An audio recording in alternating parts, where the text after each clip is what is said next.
नमस्कार, मी पंजाब डक. आज आहे 18 फेब्रुवारी 2025 आणि मी आलो आहे शेगाव या ठिकाणी. गजानन महाराजाचं जे शेगाव आहे त्या ठिकाणी आलेलो आहे आणि हे भाग विदर्भामध्ये या ठिकाणी शेतकऱ्यासाठी अंदाज देणार आहे. राज्यातल्या शेतकऱ्याला सांगितलं की राज्यात काय झालं की सध्या तुमचं गहू काढणी चालू आहे, हरभरा काढणी चालू आहे. तुम्ही काय करा की गहू हरभरा काढणीसाठी खूप पोषक वातावरण आहे. तसेच कर्नाटक मधल्या शेतकऱ्याची तंबाखू काढणं चालू आहे, तर त्यांच्यासाठी देखील खूप पोषक वातावरण आहे, म्हणून हा अंदाज लक्षात घ्यायचा. तर राज्यात सांगायचं झालं तर आज 18, 19, 20, 21, 22 पर्यंत राज्यात आता काय होणार आहे, दिवसा देखील असं वारं सुरू होणार आहे. वारं सुटले की समजायचं की आता म्हणजे 23 तारखेला आभाळ निघणार आहे, म्हणून हे अंदाज तुम्हाला निसर्ग देते. म्हणजे वाऱ्याची स्पीड वाढत जाणार आहे, म्हणून हे अंदाज शेतकऱ्यांना लक्षात येतात.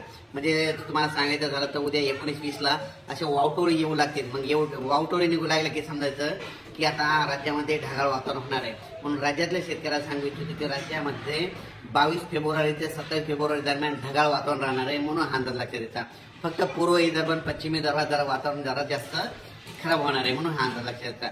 म्हणजे पाऊस काय असा नुकसानीचा पडणार नाही, पण राज्यात फक्त ढगाळ वातावरणाचा हे अंदाज लक्षात येतात. राज्यातली इतर परिस्थिती बघितली तर राज्यामध्ये सांगायचं झालं तर पूर्व विदर्भ, पश्चिम विदर्भ, दक्षिण महाराष्ट्र, उत्तर महाराष्ट्र, कोकणपट्टी, खानदेश, मराठवाडा मध्ये रात्रीच्याला 11 ते पहाटे सकाळी 7 वाजेपर्यंत थंडी असे वाजणार आहे, कारण की रात्री वाऱ्याची झुळूक येणार आहे, त्याच्यामुळे थंडीची लाट राहणार आहे. पण राज्यात मात्र दिवसा ऊन वाढत जाणार आहे, म्हणून हा अंदाज लक्षात.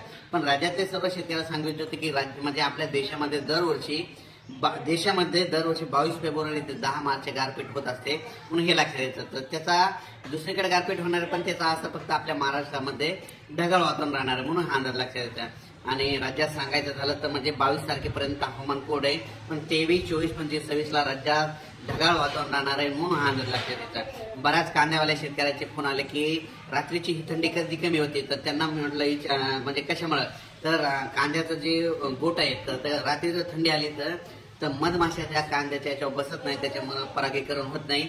म्हणून त्या शेतकऱ्याला सांगायचं होतं की 22 तारखेनंतर म्हणजे रात्रीची थंडी देखील कमी होणार आहे, मग त्याच्यानंतर मधमाशा वाढतील आणि त्याच्यासाठी तुमच्यासाठी फायदेशीर वातावरण ठरणार आहे.